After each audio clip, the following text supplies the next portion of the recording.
At 27, I learned the hardest truth of my life, that sometimes the people you sacrifice everything for are the ones who notice it the least. I never imagined at 27 I'd become the quiet pillar holding my entire family upright. Most of my friends were chasing dreams, advancing careers, or traveling the world.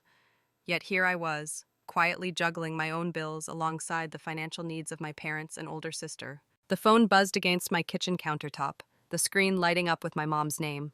I paused, the familiar tightening in my chest returning. With a sigh, I answered, already knowing the conversation by heart.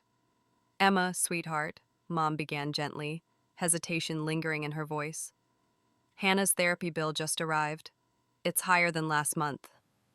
My silence spoke volumes, but I forced myself to respond calmly. "How much this time?" $600, she replied softly, the guilt in her tone painfully evident. $600. My mind raced through frantic mental math, considering overtime shifts, skipped lunches, and postponed purchases. I opened my banking app, watching my savings dwindle once more as I tapped the transfer button, fingers trembling slightly. "Emma?" My mother called out gently, breaking the awkward silence. "Are you still there, honey?" "I've sent it already," I answered quietly, ending the call before she could say anything else. My apartment suddenly felt smaller, my sanctuary slowly morphing into a cage. It was a place I'd proudly rented after landing my first marketing job, now overshadowed by family responsibilities I had silently assumed. That night, I sat alone at my small dining table, opening my laptop to find relief. The screen illuminated with images of Rome, a place I'd dreamed of visiting someday. Perhaps a vacation could mend the fractures slowly forming within our family. I carefully clicked through hotels, tours, and experiences, feeling a flicker of hope. Each booking brought a tiny promise that maybe things would finally get better. But life was about to teach me an unexpected lesson, one I wasn't prepared for. In the weeks leading up to our trip, I poured every ounce of energy into planning every tiny detail. Rome wasn't just a vacation. It was my attempt at rescuing a family drifting silently apart. Each reservation confirmed brought warmth to my heart. A charming boutique hotel overlooking cobblestone streets, a cheese tasting for Mom, vineyard tours for Dad. Hannah would finally have space to breathe, away from the constant reminders of her failures. I pictured our laughter echoing through historic alleys, tensions melting under the Italian sun. For the first time in months, hope felt within reach. But hope is fragile, easily shattered. The morning before our flight, I woke early to finalize a presentation with an important client. Driving to the meeting, my mind wandered between the slides on my laptop and the gelato we'd taste together in Rome. Then, without warning, everything changed. There was no dramatic pause, no slow-motion sequence like in movies, just the sudden brutal screech of tires, a blinding flash of headlights, metal crunching against metal. Time blurred, sounds muffled. My body felt weightless, floating through darkness until reality crashed back violently. I woke to chaos. Voices shouted urgently above me. Sharp lights flickered as paramedics rushed around. Pain surged through every nerve ending, overwhelming my senses, drowning out rational thought. Through blurry eyes, I glimpsed fragments of my life scattered around the shattered windshield, realizing vaguely that none of my careful plans mattered anymore. Hours later, when clarity returned, I found myself lying in a sterile hospital room. White walls, rhythmic beeps, a steady drip of an IV next to me. Every breath sent sharp pain radiating through my ribs. Fear tightened my throat as I remembered our trip, my family, Rome, the dreams I desperately stitched together. Footsteps approached, familiar yet strangely hesitant. My parents stood beside my bed, bags packed and ready for the trip. Hannah lingered quietly behind them, eyes distant and unreadable. Guilt washed over me immediately. "I'm so sorry," I croaked, throat burning from the breathing tube they'd removed earlier. "We'll have to postpone Rome until I recover." But instead of reassurance, my mother's calm reply froze me in place. "Oh, honey, there's no need to cancel anything," she said gently but firmly. "Your father and I discussed it. We decided we'll still go with Hannah. You just focus on getting better." My heart dropped. Confusion twisted painfully in my chest, worse than any physical injury. I waited desperately for a punchline, for Dad to step in, to object, to defend me. He said nothing. Hannah moved closer, her voice indifferent yet demanding. "Make sure you hire someone reliable to watch our house." They turned without another word, footsteps fading down the hallway. leaving me alone to grapple with the raw, hollow emptiness echoing inside. In that painful quiet, a new truth began to form. Maybe the family I'd spent my life supporting had already left me behind, long before they walked out that door. When my family left my hospital room, silence poured in like ice-cold water. The quiet hum of medical equipment and the soft whispers of nurses in the hallway amplified my sense of isolation. My eyes stung, not just from the lingering pain of my injuries, but from something deeper, more bitter. I stared blankly at the ceiling tiles, trying to piece together how we'd reached this point. How could my parents, who I'd supported through everything, just walk away when I needed them most? The familiar ache of disappointment settled heavily in my chest, mingling with sharp physical pain from my injuries. I felt betrayed, yes, but beneath that, a gnawing sadness I wasn't ready to acknowledge. The gentle voice of a nurse snapped me from my thoughts. "Emma, your phone was recovered from the accident. Would you like it now?" Her kind eyes studied me with concern, as if sensing something beyond my visible wounds. "Thank you," I whispered hoarsely, reaching out for the device. As I switched it on, messages flooded my screen, endless notifications, a painful reminder of the life I'd been ripped away from. There were client emails, friendly texts, and alarm reminders for our flight to Rome. My stomach twisted. Without thinking, I opened the email folder titled Rome Family Trip. Every carefully planned detail stared back at me. Hotels, tours, restaurant reservations, each one symbolizing my desperate attempt to heal a broken family. A sudden bitterness rose in my throat. My fingers hovered over the cancellation button, heart pounding erratically. I hesitated, memories of better days pulling me back. But then, vivid images flashed. My parents calmly walking away, Hannah's indifferent gaze. The decision crystallized in my mind. "No," I whispered to myself, determination hardening my voice. "Not this time." One by one, I started clicking, canceling every reservation I had meticulously made. Each click felt strangely empowering, like cutting invisible cords that had tethered me for far too long. My chest tightened, not from pain or regret, but from relief. It was as if I'd finally surfaced after years spent underwater, gasping for air. When it was all done, I placed my phone face down beside me. Closing my eyes, I felt a single tear slip down my cheek. For the first time, I'd taken a step toward protecting myself. The weight remained heavy, but now I knew this was the beginning of a painful, necessary awakening. At first, the rush of adrenaline from canceling everything made me feel strangely empowered, like finally coming up for air after being submerged far too long. Yet, as the initial thrill began to fade, anxiety quietly settled in, creeping through me like cold water rising slowly around my ankles. Lying alone in the dimly lit hospital room, my heart raced every time my phone lit up, illuminating the darkness. The messages arrived in waves, first a trickle, then rapidly turning into an endless flood. Mom's name blinked repeatedly on my screen, each missed call becoming a sharp jab of guilt. Then came Hannah's messages, furious, demanding, accusatory. "Emma, you selfish brat! We're stuck at the hotel lobby with nowhere to stay. Do you even understand how embarrassing this is?" I stared at her words, feeling the bitter sting behind them. Hannah, who hadn't worked for a full year, who'd comfortably lived off my sacrifices, was accusing me of selfishness. My jaw clenched. The phone vibrated again, this time from Dad, who usually stayed silent, always neutral. My stomach tightened. "We raised you better than this, Emma. Your mother's crying. Call us immediately." His brief but cutting words felt heavier than Mom's hysterical voicemails. Tears blurred my vision as guilt and anger battled fiercely within my chest. It wasn't supposed to feel this way. I was standing up for myself, wasn't I? Why did it feel like I was doing something terribly wrong? Another message lit up the screen, this time a voice message from Mom. My thumb hovered over it briefly before I pressed play, knowing exactly what I'd hear, but unable to stop myself. Her voice trembled through the phone, thick with tears and disappointment. "How could you do this to us, Emma, after everything we've done for you? Do you realize what people will say about our family? This is beyond selfishness, it's cruelty." Her words punctured the fragile armor I'd built around myself, each accusation piercing deeper, until old doubts surfaced again. Was I wrong? Had I gone too far? But then something shifted, small at first, growing stronger with each painful heartbeat. My mind flashed back to countless nights of sacrifice, overtime hours spent alone in an empty office, every dream quietly set aside, Every moment I'd held myself back to ensure their happiness. I remembered my parents calmly walking out of my hospital room, suitcases rolling beside them, leaving me utterly alone and broken. Anger surged anew, a clean and pure fire burning away the guilt, replacing it with clarity. I closed my eyes, exhaling slowly, feeling steadier with each breath. The accusations continued, my phone vibrating insistently, but now each notification strengthened my resolve. With deliberate calm, I silenced my phone, turning it face down beside me. My breathing steadied, the chaotic emotions gradually replaced by quiet determination. I wasn't cruel.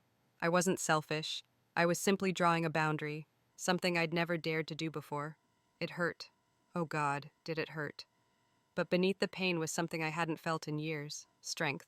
Real strength, born from finally acknowledging that my needs, my feelings mattered too. In that moment, despite the ache in my chest, despite the relentless buzzing of unanswered messages, I knew with certainty that this boundary wasn't just necessary, it was long overdue. The next day began with a silence so tense I could almost taste it. The quiet of the hospital room felt heavier than usual, as if the air itself was holding its breath. My phone, now silent, lay face down beside me. But I knew what waited there: the angry messages, the bitter accusations, the endless demands for answers. The peace didn't last long. By noon, my phone buzzed insistently again, rattling against the table like an impatient intruder. My pulse quickened, dread pooling in my chest as I flipped the phone over and saw a cascade of new messages. Hannah's texts were relentless. "I can't believe you'd sabotage your own family, Emma. We're stuck in a disgusting motel. Dad's sleeping on a broken cot and Mom is crying nonstop. Are you happy now?" I closed my eyes, feeling nausea roll through me. Before I could steady myself, another message appeared. Short, cold, from Dad. "Fix this now. Call the hotel and flights immediately. You've embarrassed us enough." His blunt words pierced deeper than Hannah's anger, but it was Mom's voicemail that shook me the most. Her voice, usually composed and gentle, trembled with fury, disappointment, and something I'd rarely heard: desperation. "Emma, I don't understand how you could do this to us. After everything we've done to support you, do you realize what people must think of us now? Call me back and fix your mess." Her words echoed painfully in my head. Fix your mess. Was this really my mess to fix? Rage swirled with guilt, creating a storm inside me, pushing me to the edge of tears. My family, who'd barely paused to check if I was breathing, expected me to drop everything and fix their inconvenience yet again. Another voicemail arrived, Mom's voice harsher this time, edged with panic. "Emma, answer me! We're stranded in a foreign country! You need to stop punishing us! We're family!" My heart throbbed painfully against my ribs. The word family felt twisted, distorted, weaponized against me. Every message tightened my chest further, squeezing out breath, making the room spin slowly around me. I desperately wanted to respond, to scream back, to explain myself, to make them understand the betrayal and pain they'd caused. But I couldn't. Something held me back, a quiet voice deep within, steady amidst the chaos, gently reminding me this was exactly why I'd canceled everything in the first place. This endless cycle of demands, guilt, and emotional manipulation had drained me for years. I sat back against the stiff hospital pillows, eyes burning with tears, fingers trembling as I forced myself not to respond. For once, silence would be my voice, my answer clearer than words. I knew I couldn't stop the storm brewing on my phone, but I could choose not to step into it. And just like that, amidst the chaos of angry messages and unanswered calls, a quiet yet powerful truth emerged clearly within me. Sometimes the bravest act of love isn't to endlessly give in, but to finally say enough is enough, even if the storm rages louder than ever before. Days turned into weeks, and slowly my physical wounds began to heal. Yet, the scars my family left behind seemed deeper, hidden beneath the skin. During my recovery, my apartment became a sanctuary I hadn't realized I desperately needed. With each visit from colleagues and friends, laughter began filling spaces once occupied by bitterness and resentment. Their simple gestures, bringing meals, helping me walk, even just sharing a coffee, slowly stitched together my sense of self, thread by thread.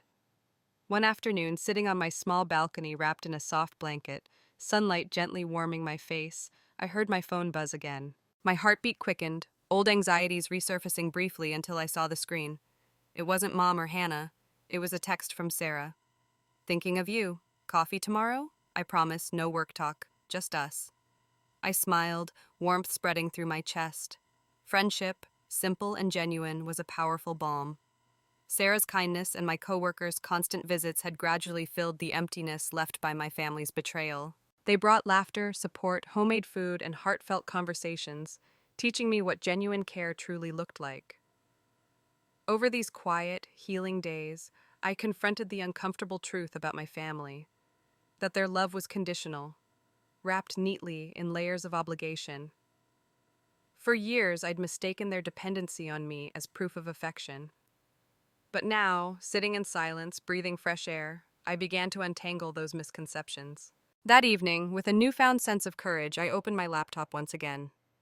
The travel website for Rome appeared, a gentle reminder of my dreams. My finger hovered over the booking button, a strange mixture of excitement and nervousness pulsing through me. Rome still called to me, but this time the journey would be different.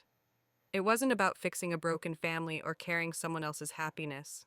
This time it would be for me, a promise I owed myself. I clicked book now, feeling a quiet strength surge through me. It wasn't the resolution of everything, it wasn't even closure. But it was the first step toward reclaiming my life, reminding myself that my worth didn't depend on someone else's validation. I was enough, exactly as I was, and I deserved to experience joy without apology. That night, as sleep finally found me peacefully, a gentle realization settled within my heart. The most important boundary I'd set wasn't with my family, it was with myself. 3 weeks after the accident, I was finally stable enough to move around slowly on my own. The hospital room had become familiar, almost comforting, shielding me from the chaos I'd left behind. But life rarely allows peace to linger long, especially when unresolved conflicts wait at your doorstep. That morning, sunlight streamed gently through the window as the nurse helped me complete my daily therapy. I smiled softly, proud of the small victories in recovery, when suddenly a familiar sound filled the hallway, sharp footsteps accompanied by muffled arguing. My stomach tightened instinctively. Before I could prepare myself, my family burst into the room without knocking, shattering my fragile peace like glass. Mom's face was flushed red, eyes filled with anger and tears, her voice sharp as a knife. "How dare you, Emma? How could you abandon us like that?" I remained silent, heart pounding against my chest as Hannah stepped forward, her eyes filled with resentment. "We trusted you. You humiliated us, leaving us stranded in Rome. Do you have any idea what we went through?" The bitterness in her voice sparked something within me, a fire I'd never allowed myself to express openly. My fingers curled tightly around the edge of the hospital bed, anger slowly rising like heat through my chest. "Did you ever stop to think about how I felt?" My voice was soft but clear, surprising even myself. "Did you even care about the accident, about my injuries, about leaving me here alone?" Hannah scoffed bitterly, waving her hands dismissively. "Look at you. You're fine. You got plenty of attention here. Nurses waiting on you hand and foot." Meanwhile, we were stranded and embarrassed in Rome. "Stranded?" I repeated, voice trembling now. "I paid for every part of that trip. For years, I sacrificed everything, worked myself to exhaustion to keep this family together. Yet when I was lying here, broken, needing you the most, you chose to leave me." My father stood quietly in the doorway, face pale, eyes downcast, silent as always. His silence hurt more deeply than Mom's anger or Hannah's harsh glare. My chest tightened further. I desperately wanted him to speak, to acknowledge my pain, to show he cared. But it was Hannah who finally broke the tense silence. "You always play the victim, Emma. You have everything, a good job, money, independence. I have nothing. This was supposed to be my chance at happiness." Her words stung, but beneath them I finally saw clearly what had been hidden for years. Hannah's envy had driven our family dynamic. My parents had allowed it, fed into it, silently accepting my sacrifices as normal. Anger burned hot in my throat, words bursting free with painful clarity. "No, Hannah, your happiness was never mine to guarantee. I'm done being your excuse, your caretaker, your emotional punching bag. I'm done being invisible." Mom looked shocked, her mouth opening to protest. "Emma, no," I interrupted firmly, shaking with quiet determination. "I love you, all of you. But I deserve to be seen, heard, valued. I can't keep pouring from an empty cup." Mom's eyes filled with tears, her voice breaking. "Emma, you're breaking this family apart." I swallowed hard, the pain of her accusation sharp yet clarifying. No, Mom, I'm just refusing to hold it together alone anymore. A heavy silence filled the room, broken only by the beep of monitors and distant footsteps in the hallway. My father finally lifted his head, eyes meeting mine with quiet acknowledgement. A silent, painful acceptance. With my strength nearly gone, I whispered softly, "Please leave. For now, I need space. Maybe someday we can talk again, but only when we're ready to be honest with each other." They stood motionless for a moment, the quiet unbearable. Then, slowly, reluctantly, they left, one by one, leaving only silence in their wake. As the door clicked shut behind them, I collapsed back against the pillow, tears streaming silently down my face. It wasn't the ending I'd wanted. It wasn't perfect or easy. But for the first time, I knew it was honest, necessary, and in its own way profoundly healing. Months passed, carrying away the harshest edges of pain and betrayal, leaving behind a quiet space where I slowly learned to heal. Life gradually settled into a new rhythm, one not dictated by family obligations, but driven by my own choices, desires, and needs. One clear spring morning, I found myself staring at the laptop screen once again, the familiar images of Rome calling softly from the other side. This time there was no hesitation. With steady fingers, I booked a solo trip, choosing each detail solely for myself. No compromises, no guilt. Landing in Rome felt surreal. The city welcomed me gently, its warm air wrapping around me as I walked its streets alone. Yet, alongside the excitement, a subtle sadness lingered. In cozy cafes, families laughed together, and at historic landmarks, couples captured memories and photographs. Occasionally, loneliness brushed softly against me, a quiet reminder of what I had chosen to leave behind. One evening, as twilight softened the ancient buildings around me, I paused near the Trevi fountain. Watching families toss coins, wishing happily into the sparkling water, my chest tightened unexpectedly. For a brief moment, loneliness gripped me, and doubt whispered sharply in my ear, was it worth it? But as tears blurred my vision, clarity came with unexpected gentleness. I'd traveled halfway across the world, alone and strong, guided solely by my own wishes. For the first time in years, I'd honored myself as deeply as I'd once honored my family. Sitting quietly by the fountain, I picked up my phone and opened a blank message. Fingers trembling, I wrote carefully, sincerely, "I'm okay. When we're all ready to change, maybe we can talk again. I still love you, but I finally love myself too." I pressed send, feeling an overwhelming relief wash through me. They might not reply today, or tomorrow. Perhaps things would never fully mend, but I'd finally spoken my truth. That evening, as the sun set over Rome, painting the sky in gentle hues of orange and pink, I stood overlooking the city. My heart wasn't entirely whole, but it was mine again. I breathed deeply, feeling alive and hopeful, ready to create new memories. Life isn't perfect, I realized, nor should it be. Healing doesn't mean forgetting pain or erasing scars. It means accepting them, carrying them forward, and choosing to live anyway. I stepped into the bustling street, embracing the imperfect yet beautiful path ahead. For the first time in my life, I knew exactly who I was, and that was more than enough.